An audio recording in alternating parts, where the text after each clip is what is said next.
Assalamualaikum warahmatullahi wabarakatuh. Perkenalkan, nama saya Isprihatini. Saya mahasiswi dari Universitas Buana Perjuangan Karawang. Di sini saya akan menjelaskan tentang identifikasi antibiotik dan identifikasi antibiotik chloramphenicol. Yang pertama adalah identifikasi antibiotik, yang dimana pengertian antibiotik adalah suatu senyawa yang bersifat antimikroba. Jika ditinjau dari rumus kimia, antibiotik mempunyai struktur kimia yang berbeda-beda, sehingga menyebabkan reaksi identifikasinya juga akan berbeda. Kemudian, antibiotik dibagi atas beberapa golongan, antara lain yang pertama adalah turunan aminoglikosida, misalnya gentamisin, kanamisin, neomisin, netilmisin, dan lain-lain. Yang kedua adalah turunan chloramphenicol, misalnya chloramphenicol, alkohol, dan ester-esternya, atau ester palmitat, stearat, dan suksinat, dan tiamphenicol. Yang ketiga adalah senyawa makrolida, misalnya eritromisin dan ester-esternya, atau ester etil suksinat, stearat, dan atau medikamisin. Kemudian turunan penisilin, misalnya amoksisilin, ampicillin, benzilin, penisilin, phenoxymetilpenisilin, kloxasilin, penisilin G, dan lain-lain. Yang kelima adalah turunan cephalosporin, misalnya cephadroxil, cephalotin atau Na, cephajolin atau Na, cefotaxim.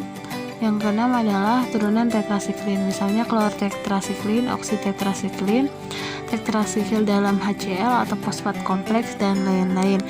Kemudian yang ketujuh adalah lain-lain, misalnya dihidrostreptomisin, nystatin, folimiskin, streptomisin, basitrasin, atau zinc, atau rifampicin. Kemudian di sini terdapat percobaan atau tes yang perlu dilakukan pada analisis senyawa antibiotik, antara lain yang pertama adalah tes organoleptik, misalnya bau, yaitu beberapa antibiotik mempunyai bau yang khas, misalnya turunan penisilin itu berwarna putih kuning atau turunan tetrasiklin. Kemudian jika berwarna merah yaitu antibiotik rifampicin. Kemudian umumnya rasanya pahit, dan jika chloramphenicol itu rasanya sangat pahit.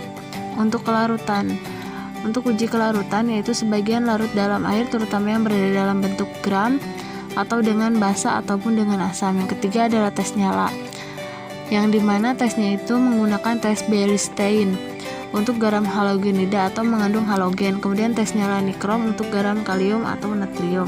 Kemudian percobaan yang lainnya yaitu menggunakan reaksi Ajo, yang dimana untuk senyawa pada reaksi ini yaitu untuk senyawa yang mengandung gugus alkohol, misalnya streptomisin, kanamisin, dan lain-lain, dan gugus penol, misalnya turunan tetrasiklin. Kemudian percobaan dengan FeCl3. FeCl3 ini yaitu untuk senyawa yang mengandung gugus penol, misalnya turunan tetrasiklin. Kemudian yang keenam adalah reaksi Marquis atau prohdemandelin, yang dimana untuk senyawa ini yaitu mengandung cincin aromatis atau senyawa nitrogen. Kemudian yang tujuh adalah percobaan dengan reaksi asam sulfat pekat atau asam nitrat pekat atau campuran asam sulfat pekat, yaitu dengan sedikit asam nitrat pekat untuk senyawa yang mengandung cincin aromatis. Kemudian dengan reaksi Pehli yaitu untuk senyawa-senyawa yang mereduksi.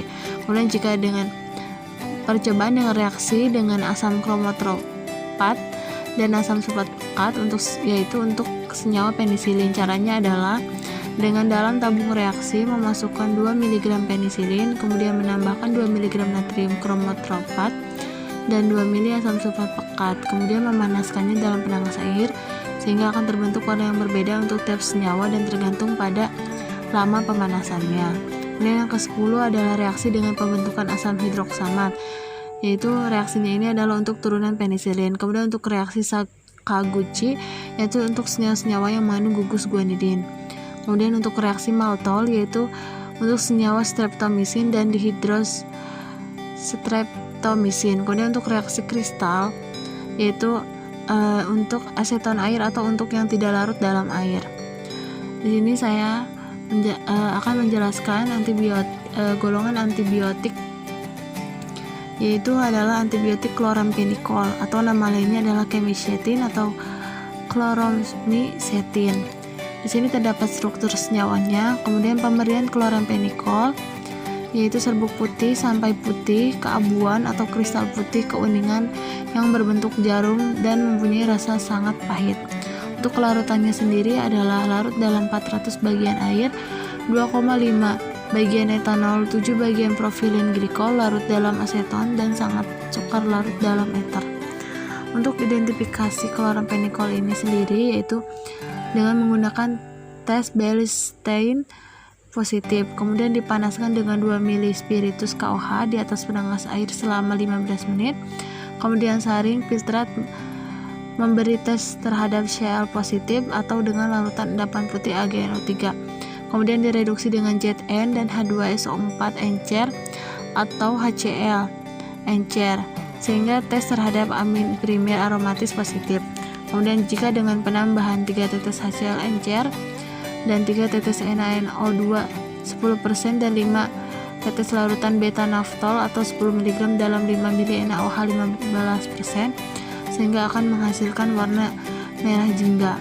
Kemudian jika dengan larutan zat dalam piridin yaitu ditambahkan 2 ml larutan KOH 5% dan memanaskan 1000 derajat Celcius selama 3 menit lalu didinginkan, maka lapisan piridin akan berwarna merah dan lapisan air akan berwarna kuning.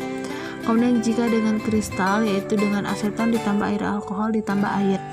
Di sini terdapat suatu reaksi kristal berbentuk kristal di sini terdapat pada reaksi kristal klorampenikol. Sekian penjelasan dari saya. Kurang lebihnya mohon maaf. Wassalamualaikum warahmatullahi wabarakatuh. Jangan lupa like dan komen ya. Thanks for watching.